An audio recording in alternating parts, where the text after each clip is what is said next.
Good afternoon. Thank you for joining. We're going to give everybody a couple more minutes to log in and then we'll get started. Thanks. Okay, I think everybody's joined us. We're going to go ahead and get started. Thank you for joining us. My name is Rebecca Gibson King. I am the Communications Director for the Oregon Employment Department. Today's speakers are Gail Kremenauer, State Employment Economist, Oregon Employment Department Director David Gerstenfeld, Unemployment Insurance Director Lindsay Leahy, and Paid Leave Oregon Director Karen Madden-Hummelbaugh. A couple of quick notes. This call is being recorded and we will post the recording on our website later this afternoon. We'll be taking questions after the opening remarks, and if you have any technical difficulties or are otherwise unable to get your question answered today, you can always email us at communications@employ.oregon.gov and we'll be happy to help you. I will now turn it over to State Employment Economist Gail Kremenauer. Go ahead, Gail. Thank you, Rebecca, and thanks to everyone for joining us this afternoon.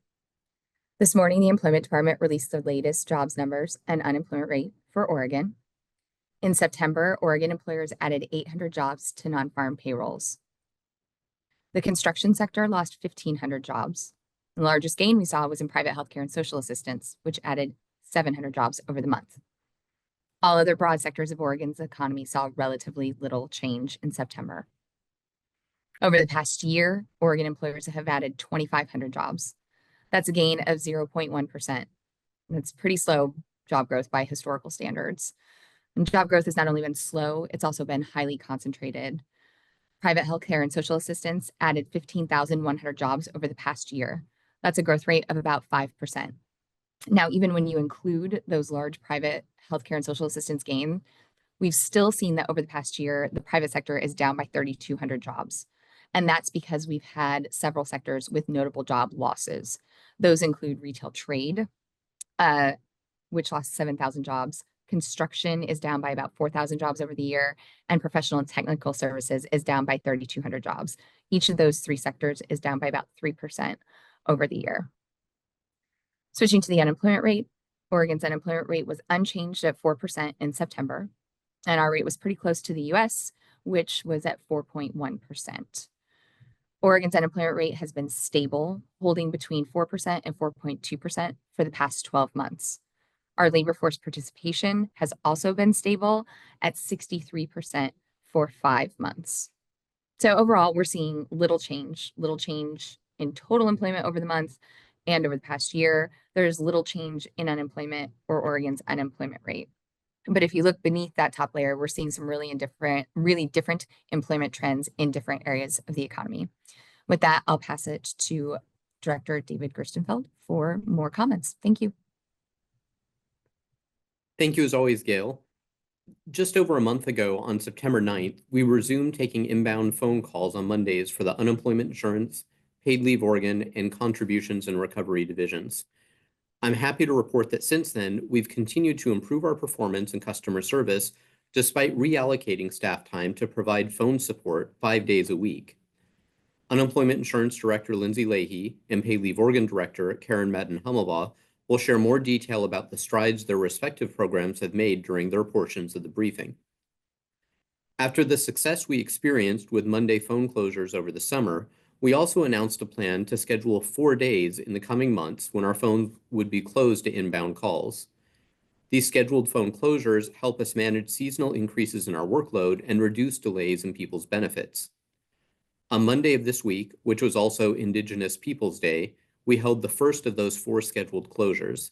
The next is scheduled for Friday, November 8th, the Friday before Veterans Day. And as a reminder, we're still working on those days, just not answering the phones. Like we did over the summer, we'll use the time to focus on processing claims, addressing customer requests, and calling claimants when we need more information for their claim, things that we know help improve customer service. Finally, we've also scheduled our next media briefing for Friday, November 15th to coincide with the release of the Paid Leave Oregon contribution rate and unemployment insurance tax schedule for 2025. And due to the Veterans Day holiday, we'll send the media advisory out on Tuesday, November 12th for members of the media to RSVP. And with that, I'm going to turn it over to Lindsay Leahy, our Unemployment Insurance Division Director. Thank you, David. Since launch and through October 12th, we have issued more than $454 million in unemployment insurance benefit payments through Francis Online. That includes more than 970,000 total weeks claimed by more than 84,000 claimants. Since mid-June, one of our top priorities has been to resolve claim issues that are holding up benefit payments within 3 weeks. Currently, there are roughly 5,300 total hold pay issues, and 78% are 3 weeks old or less, which is just shy of our target of 80%. After seeing some improvements in call wait times during the month of August, we have seen additional gains in recent weeks. Back in August, on average, we answered 56% of calls within 15 minutes. That figure has risen to 65.9% in the past 4 weeks. We are encouraged by this progress, but we know that we must continue improving to provide the level of service that we want and that our customers expect. Now I'll turn it over to Paid Leave Oregon Director, Karen Madden-Humblebaugh. Thanks, Lindsay. Last month, when we testified before the legislature, we shared a broad overview of the progress we've made since our workload and wait times peaked earlier this summer. Our goal over the past 5 months has been to significantly reduce customer wait times, both for benefit payments and customer service contacts. We're pleased to report that, and we did to the legislature, that we have largely met these goals. The number of open claims that are older than 6 weeks is down over 95%, and it has been holding steady since late August. Our customers are now much less likely to experience particularly long waits for payments. Hold times are still not where we'd like them to be. Averages have fluctuated between 30 minutes and an hour. Last week, the average hold time was 55 minutes. That said, we do expect these numbers to improve now that we've worked through our backlog and are close to completing our hiring push. By October 28th, we will have 16 new customer service reps dedicated solely to answering phones, which should set us up to significantly reduce our average hold times. With our backlog cleared, our goals are to keep improving our customer service and work claims more quickly. Our team has already processed more than half of the nearly 10,000 claims that were filed in September. This strongly suggests that we have reached a point where our ability to process claims is keeping up with or slightly exceeding the demand. In addition to improving service levels, one of our goals for year 2 of paid leave is to simplify and improve our application process. We've already added statuses to Francis Online that should make it easier for customers to track their applications. But we've also updated our verification of serious health condition and birth forms to make it easier for customers and their healthcare providers to provide us with the information we need to approve claims. All of our forms are available for our customers on our website. In the coming year, we will continue to make improvements to Paid Leave Oregon that are based on feedback from customers, our staff, employers, healthcare providers, and Oregon communities. Now I'm going to hand it back to Rebecca Gibson-King for the Q&A portion of the briefing. Thanks, Karen. We are now opening the lines to members of the media to ask questions. If you're joining us by phone, please remember to hit *6 to unmute yourself. As a courtesy, please limit yourself to one question and one follow-up question. And as always, if you don't get your question answered today, email us at communications@employ.oregon.gov and we'll be happy to help you. And I'm going to take it by the first raised hand. I see the first is Mike Rogoway with the Oregonian. I'm going to let you speak. You are now unmuted. Go ahead, Mike. Great. My question's for Gail today.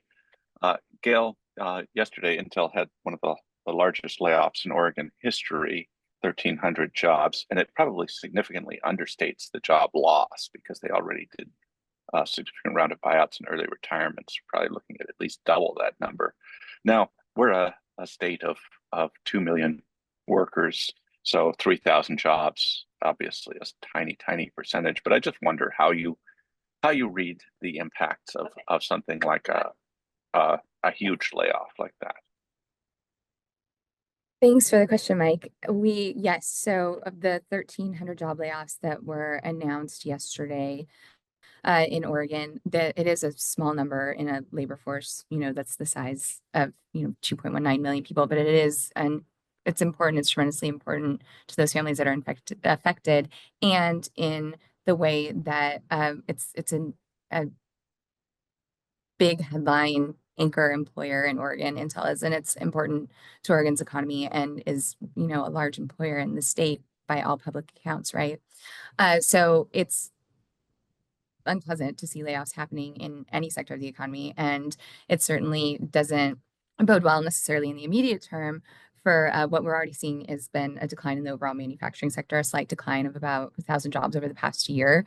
That said, I do think there's still a renewed and continued sense of optimism going forward for the semiconductor industry in terms of forthcoming CHIPS Act funding turning into, hopefully future jobs and more development for that industry and for Oregon in the future. Thanks, Gail. I'm not seeing any other hands, but I'm going to wait a beat for any last questions that anyone might have.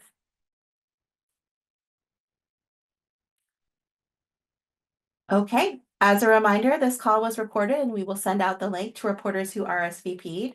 We will also post it on the media page at oregon.gov/employ under news and agency info. Thanks for participating today and for your partnership in keeping Oregonians informed about our important services. Thank you, everybody. Thanks. Thank you. Thank you, Thanks, everyone. everyone.